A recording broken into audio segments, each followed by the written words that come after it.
Well, I stand corrected. Mission accomplished. I managed to get a comment accepted on Russell Brand's channel. Nailed him to a cross.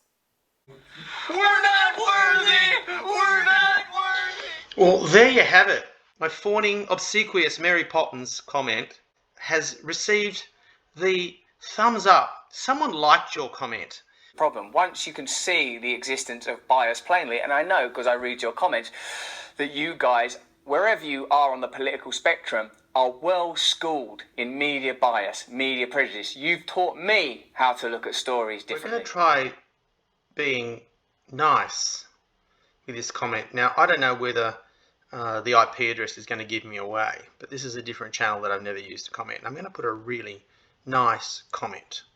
I thoroughly agree. We need to stop with tribalism.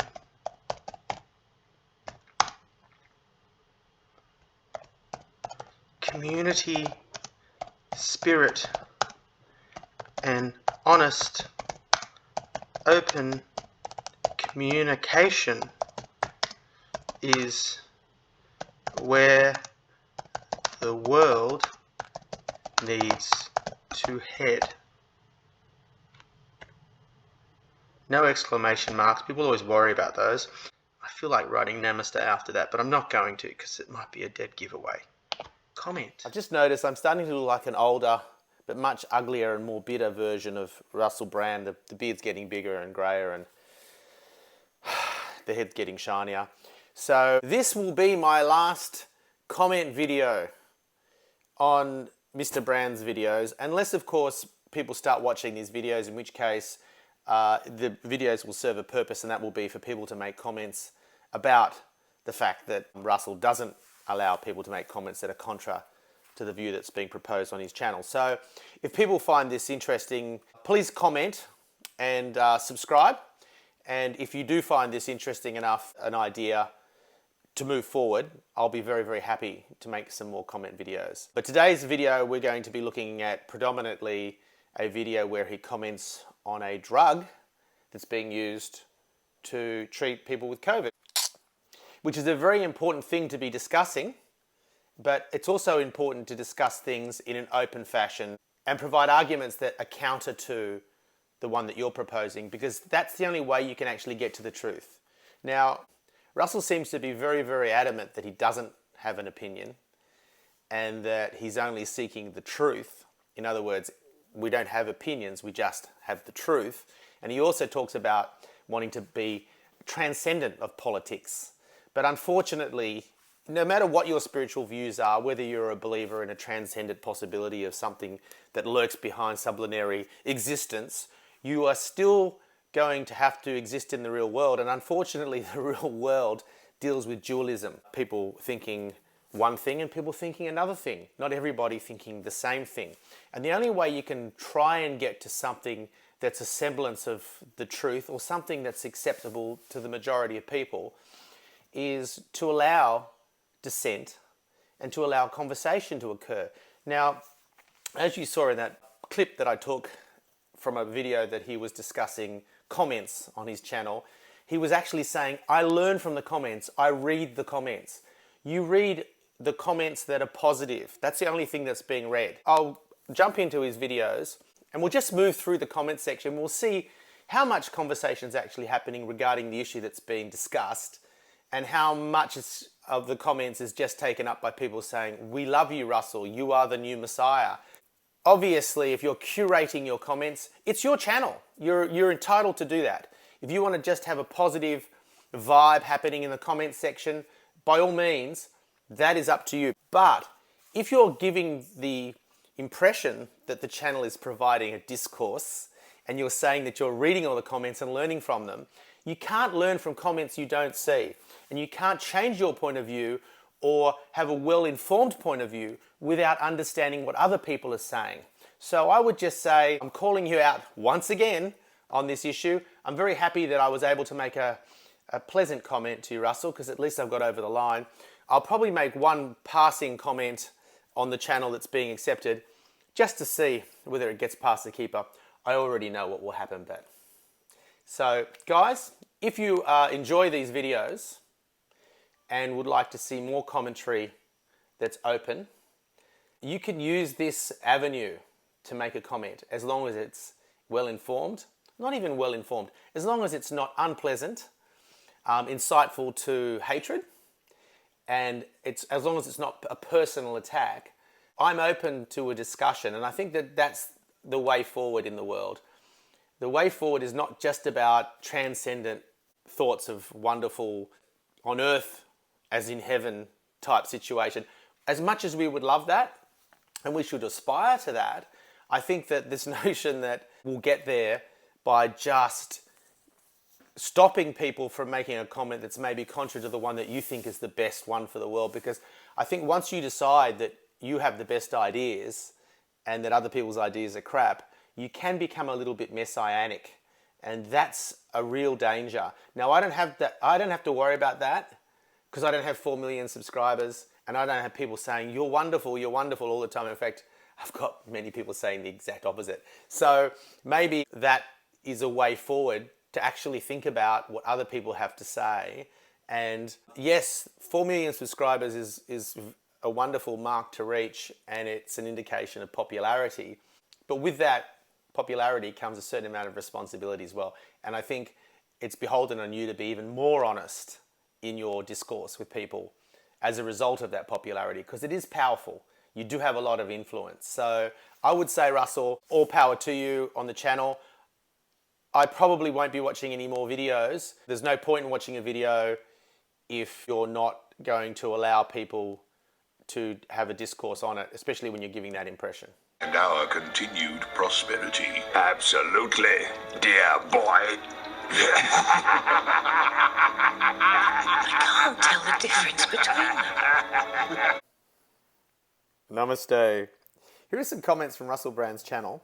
These are comments that are below a video where he's commenting on Joe Rogan, the recent incident with his taking of ivermectin and him having COVID. And why I'm looking at these comments is basically to test the hypothesis that comments on Russell's channel are basically a love fest on him, and to see whether I'm being harsh in my assumption that they're all comments that are positive, and that there's no one perhaps playing the devil's advocate or expressing a differing point of view. So I may be wrong about this, so I know I'm not. But anyway, let's jump down in these comments and we'll have a look at some of the comments that are on this channel. Russell, I honestly think people like you and Rogan are the people's last hope. You guys have humbug platforms. I don't know what that means, humbug platforms. It's not a dress, it's a kilt. And huge following. Please keep doing what you're doing and calling out the people trying to control all of us and taking our rights away as human beings. I don't know anything. Socrates would be proud. This is my absolute favorite comment, and I've seen a few comments like this one. It seems to be, this is not the only one. Imagine Russell 2,000 years ago, walking about, talking to people, spreading the word.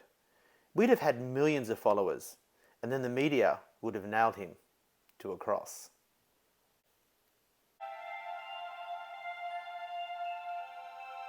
I adore you, Russell. Your messages are always on point. And the fact that you teach people how to think, not what to think, is greatly appreciated. It ain't what you don't know that gets you into trouble. It's what you know for sure that just ain't so. Mark Twain. Killing it, man! Socrates was asked, what is the consequence of telling a lie? He replied, the next time you tell the truth, you may not be believed. It's so satisfying to see people with common sense. Brand, you got it. In the video that Russell presented on the drug Molnupiravir, which is a brand new medication for treating COVID, he's arguing, based on an article that he's read, that the development of this drug, which is supposed to be a game changer in the treatment of COVID patients, was held back because of an anti-Trump culture within the government. Now, that's obviously an acceptable argument, but he actually asked in this video lots and lots of questions about what it means, why it turned out that way, what interests are served, etc., etc. Now, hindsight's always a wonderful thing. You can always look at a drug and say, gee, if this had been brought out 6 months earlier, it would have saved so many lives. But you need to remember that during the peak of the COVID crisis, we had very limited resources, and every drug that shows promise doesn't result in a drug that's a usable commodity within the hospital system. In fact, the vast majority of drugs that are tested fail. So it's well and good to say after the fact that, yeah, this is now saving lots of people. You can also go and look at the ABC article online, just do a little bit of research on your own, and you will find even the people that are saying the drug is really, really useful in the treatment of COVID patients, they will be saying that the drug is not a replacement for vaccination. And the government was focusing on vaccination. And it was focusing on vaccination for a very good reason. Now, I will point you to a link down below to an ABC article where a gentleman who was very, very involved in the clinical testing of this drug is adamant in letting people know that the only real way of limiting deaths is vaccination. And he's saying that even if this drug does have the success that it's indicating that it does have via the trials that have been completed, that it's going to improve the outcomes by about 50%. That still means a lot of people dying. So he says in this article that he's a proponent of this particular medication, but he says that a new variation of the virus could at any moment make the medication less effective. And his man that has tested this drug is still advocating for vaccination. So to turn around and say in hindsight, was this held back because of this? Yeah, possibly. But, you know, I would love to be able to point to other articles and maybe other points of view on this video in the comment section below. As he says he wants to know, I would love to comment below, point to other articles, point to other points of view. Perhaps hindsight's a really wonderful thing to have. Perhaps people were focusing more on the vaccination and money couldn't be put into a drug that could possibly help down the track. They're all possibilities. Now, the point of view that Russell's proposing is that it was all just about politics. And that's fine. You can say that it's just about that if you want to, but you should be open to other points of view and perhaps other possibilities. And he's all about the truth and about being open until it gets to the comments section on his video. And I will say also that he's being a bit disingenuous in his approach here because he's actually saying Trump might have been right. Now, why is he saying that? What purpose does that serve? I think that the purpose of that, of course, is because he wants the Trump supporters, the people who would see in the opposite camp, to come on board, okay? Join the Russell brand. I guess it's looking more and more like a cult than anything else because in a cult, people aren't allowed to speak against the leader. Now, I know a lot of you like Trump, and you know that my feelings are transcendent of ordinary political boundaries. I believe in devolution and power in your own lives. I am done. I'm not in a position to go up against 4 million followers. It is a fact that the comment section on Russell Brand's videos are censored and that is not open discourse, and that is not what he's saying it is. Anyway, that's me done on the subject. Now, we have an article for ABC News, and the gentleman that was involved in the testing, a Dr. Peter Hotez of the Baylor College, Texas Children's Hospital Center, who's a PhD in tropical medicine, praises the drug, says that it can reduce hospitalization by up to 50%. But he also says that if a new variation comes along, we could be back to square one. So there you have it from an expert in medicine. I think we have to be careful about saying that this is going to be a miracle. It is still no substitute for vaccinating the world. And that's from a medical professional who's looking into the drug.